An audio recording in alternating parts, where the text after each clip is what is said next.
Bang, Greenlight NYC, we in the building. We doing our thing. This is the Greenlight NYC show. I'm Disco J. This is Wahida. We in the building right now with Sig the Trig. In the building right now. Introduce yourself, Sig the Trig. Let them know where you from. It's your girl, Sig the Trig, aka Signature That Prima Donna Chick. I'm from Harlem, born in Brooklyn. Okay. Well, I can see that with your style, Sig. Like, you just walked in the room and immediately. Just a New York City, like, just the whole style. New York City trend girl. Mm-hmm. Harlem mixed with Brooklyn. Yes. You was born in Brooklyn. You live in Harlem now. No, I was born in Brooklyn, raised in Harlem. You was raised in Harlem. And where you reside at now? Harlem? New Jersey. New Jersey. Wow, so you all over the tri-state. Literally, I went to high school in Baltimore.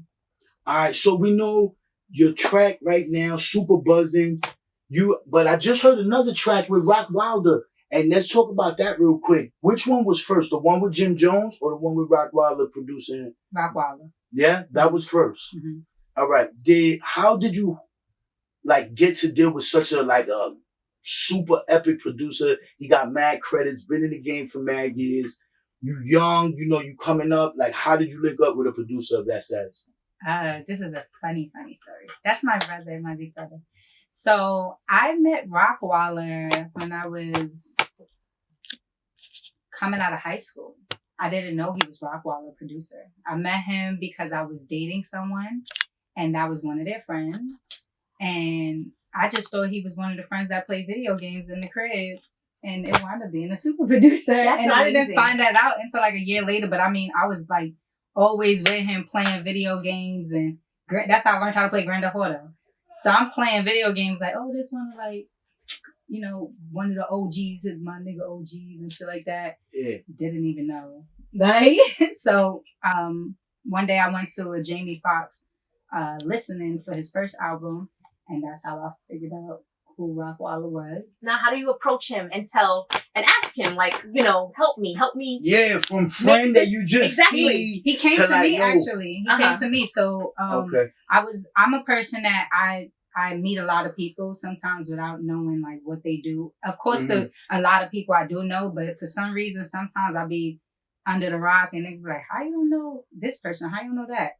And it's random how I meet a lot of people for like going to events, asking if they got roll up, like if you so that's how I meet some people real life. And then so I was doing music at the time, and when I found out who Rockwaller was, I was like, I can't just go to him. Like, I have mad respect for him. Yeah, like, how do you make that happen? That shit. Exactly. So I just started getting my name out there. I made sure I kept dropping freestyles every week. Okay. I made sure I was in the right rooms. Okay. And just kind of like really earning it instead of walking up to him and be like, yo, can you do something for me? Because that's how sometimes you get a bad contracts too. Sorry.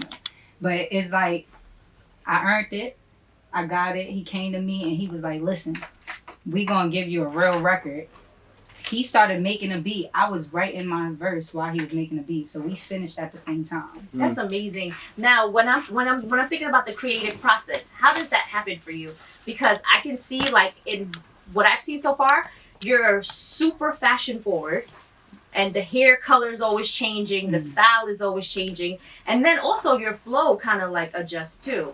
So tell me about that, because there's been some type of transition for you. Like, are you still trying to find like your flow? Because I see like the songs, they all like a different vibe.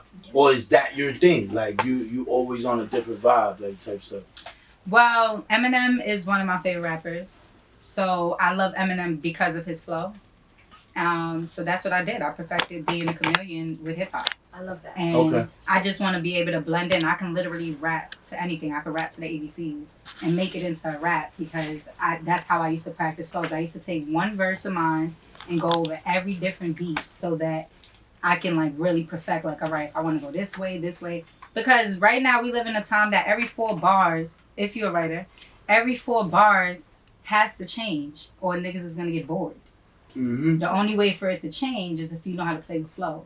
Okay. When you learning and reading that dictionary, when you doing certain things, staying up with the lingo and stuff, like that's how you write. And also look out for my YouTube. I'm going to be putting out a YouTube of how to write a rap.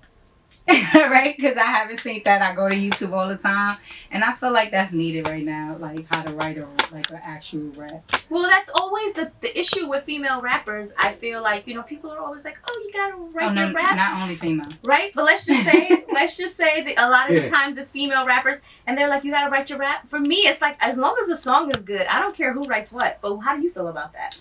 Well, I feel that I began to start feeling like how you feeling right now. Yeah. But when you get into the business, Yeah. one, I feel like you should really perfect what you do, and it's not only rapping. Right now, writers, you don't really get shit. Like, you know, so it's like me coming on and saying, "Oh, I wrote my shit." Nobody cares. Learn how to produce your shit. Okay. So That's safe to who's getting say, it. you write all your stuff. I work with people. Okay. I work with people too, and even if they fucking helping, I'm gonna Fair give you your enough. credit, even if you helping with 3 bars. A little hook or something. Yeah, People, but I it's a can write. So collaborative effort. people done seen. They Okay. sat in studios with me. I'm nice with the pen, Okay. but I'm also someone that wants to start my own writing sessions. Mhm. I want the label. I want the industries to come. I mean, the labels to come to me to write. You know, get out a new hit for somebody, and I might have other people and put money in their pocket. Because let's say it's a dope writer that I know, but they don't have the exposure, and I do. Write something for me. Write something with me. Let's get out together. But when it comes down to sitting in that room and pen something up, y'all gonna see I could write, and why they call me signature. That's beautiful. All right, and then I see Red Sig, you got this going on. This is your Bud. You know, Bud is legal now in New York City, so we could definitely.